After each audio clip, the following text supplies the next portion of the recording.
Episode 38, Spider-Man Time's Edging of Time. We're reviewing it in this episode. I'm Jay and that's Al.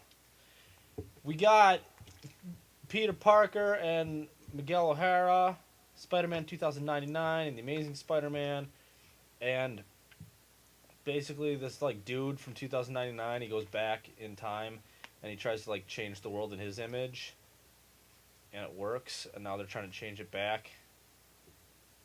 And the main bad guy is Anti-Venom, which is the good version of Venom that can drain the powers of the Amazing Spider-Man. So he's a bad guy. But he's a bad guy, because stuff happens.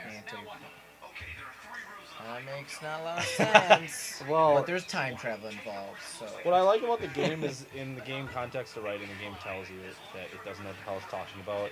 And both comic book characters are like, this time travel thing makes no sense. They're like, yeah, but it's happening. So that's the crazy thing about the time game travel. admits that it's like we're not going to be really technical with it, but they're pretty much saying, hey, this is time travel. Well, we can do what we want.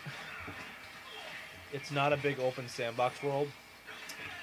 It's more like Shattered Dimensions, where it's very linear, and it's a lot of closed corridors and stuff.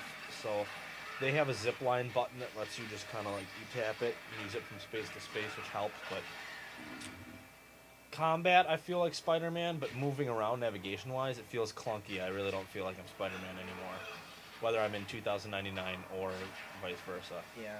But that aside, it's probably the most cinematic and action-packed Spider-Man game I've played. It's pretty sweet. Namely because with the Amazing Spider-Man, you're playing as Peter Parker. If you hold down L, you go into Spider Sense mode, and if you move with a joystick, it shows it's basically you and multiple different versions of you, and it shows what the enemy's seeing of you, and it shows how fast he's actually moving. So kind of they slow down, and you can just work up combos and stuff. Yeah. With Miguel O'Hara, his is a little bit different. When you do that, his suit basically projects a decoy, and everybody attacks that. So you can just run around behind enemies, or if somebody shoots a missile at you, you can get them to shoot the missile instead. And then with Miguel O'Hara, he has a lot of flying sequences where he has to fly from point A to point B and dodge all this stuff, which is pretty fun. Good graphics. But, I mean, you'll see other known characters like, Doc Ock and whatnot.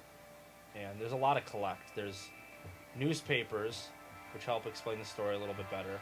There's action figures, which are just little figurines. You're like, look, I got it, type of thing. Yeah. And costumes of the yin yang. There's tons and tons of costumes to unlock. So, I mean, that's worth it. Yeah, which is nice because I think that's one of the things I really like about the Batman that we just reviewed recently. So Lack of costume.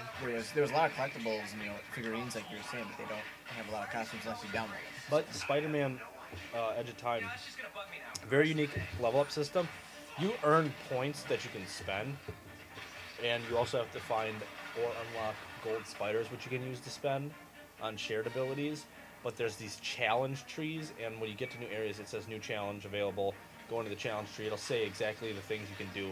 And you can rank gold through bronze to those, and depending upon how good you do, you get so many points that allow you to spend on the actual abilities. So there's an ability unlocking system, and then there's the big challenge tree for you to go back to and try to complete and whatnot. So, but overall, I played this for a while, and after a while, it started getting pretty repetitive because I didn't have that sandbox element in the game.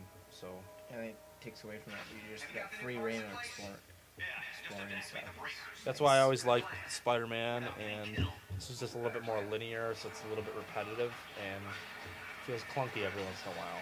I mean, it has its moments where I feel like I'm really, really flowing, and it has its moments where I'm like, just at this level, it's kind of clunky, but, I mean, other than that, there were no technical issues.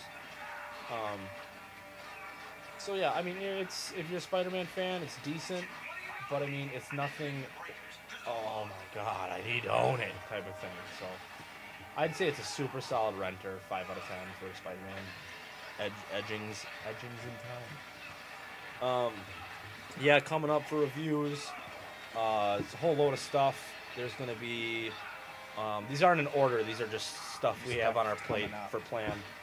But Elder Scrolls Skyrim, Modern Warfare 3, 007 Reloaded, the Metal Gear Solid HD Collection. There's something else, but I can't remember right now. You know, there's more. There's more stuff. Just keep coming. on coming. You know, Just seriously. it's the holiday season. Now that you're done watching this, a lot go of to the games. crap that's scrolling underneath us and watch something off those channels. If you like it, subscribe to it. That's all we ask. Ugh.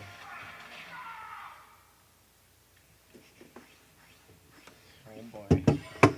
We choose Slytherin! This is the next episode. Slytherin.